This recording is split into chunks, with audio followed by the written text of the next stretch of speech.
Hello friends, स्वागत करता हूं मैं अपने YouTube channel AK Learning Academy में। तो फ्रेंड्स, आज मैं लाया हूं आपके लिए व्यंजन और विसर्ग संधि की मज़ेदार ट्रिक। इसलिए वीडियो को अंत तक जरूर देखना। वीडियो को स्टार्ट करते हैं। देखिए, व्यंजन संधि। व्यंजन के पश्चात व्यंजन या स्वर के मेल से होने वाले परिवर्तन को व्यंजन संधि कहते हैं।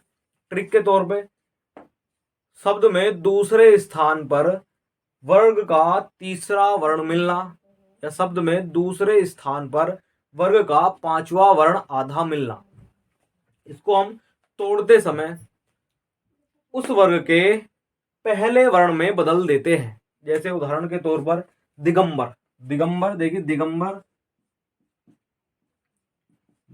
दिगंबर कै वर्ग का तीसरा वर्ण है गे, कै वर्ग का है, इसलिए हम इसको कै वर्ग के पहले वर्ण में बदल देंगे। जैसे दिक प्लस अंबर। इसका अन्य उदाहरण लिया है मैंने अजंत। देखिए अजंत, अजंत में च वर्ग का तीसरा वर्ण मिला है, इसलिए हम इस जय को च वर्ग के पहले वर्ण में बदल ले देंगे। जैसे अजंत दे रखा है अजंत, अजंत को हम अच प्लस अंत लिख देंगे। सही है। ऐसे ही देखिए पांचवा वर्ण आधा मिलना। पांचवें वर्ण में जैसे उन्नति है, उन्नति पांचवा वर्ण है, उन्नति आधा मिला।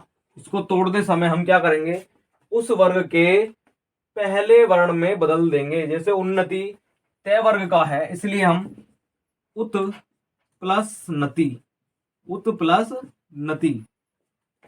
ऐसे ही देखिए इसमें और परिवर्तन होते हैं। जैसे मैं का परिवर्तन। मैं के परिवर्तन के लिए पहला देखिए, जिसको दो तरह से हम तोड़ते हैं मैं के परिवर्तन को। यदि मैं के बाद स्पर्श व्यंजन, स्पर्श व्यंजन, देखिए स्पर्श व्यंजन क्या होते हैं, पांचों वर्ग के सभी वर्ण, पांचों वर्ग के सभी वर्ण स्पर्श व्यंजन कहलाते हैं।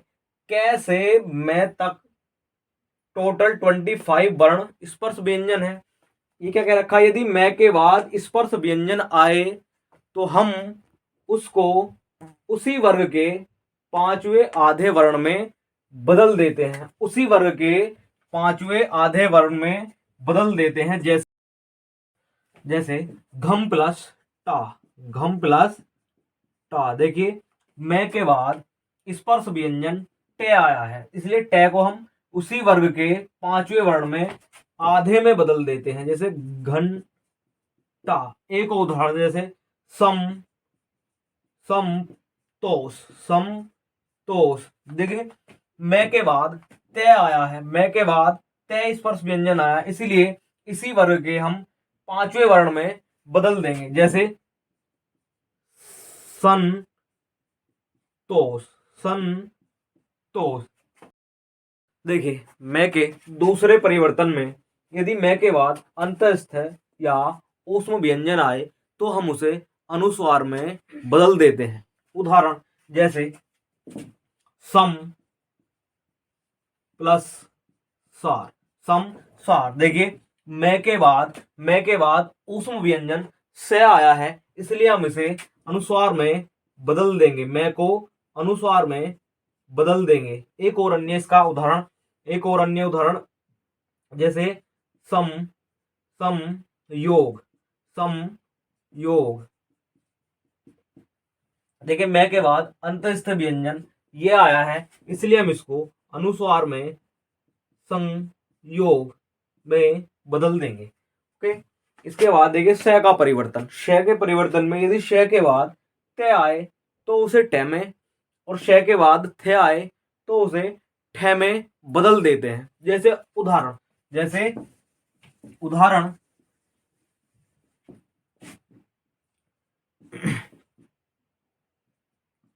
प्लस प्लस थ। देखिए श के बाद थ आया है तो हम इसे ठ में बदल देंगे, तो हम इसे ठ में बदल देंगे। और देखिए जैसे एक और, यदि इसके बाद ते आए तो हम उसे टे में बदल देंगे, तो हम उसे टे में बदल देंगे, तो हम उसे टे में बदल देंगे।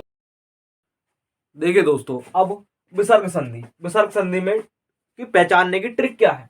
देखिए यदि छोटी और छोटा ऊ की मात्रा के बाद यदि आधा वर्ण मिल जाए तो वहां विसर्ग संधि होगी।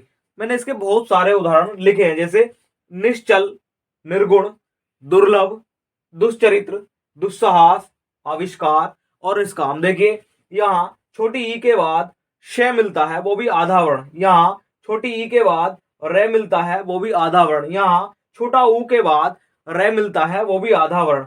ऐसे ही यहाँ छोटा ऊ के बाद श मिलता है, वो भी आधा वर्ण। यहाँ छोटी ई के बाद श मिलता है, वो भी आधा वर्ण।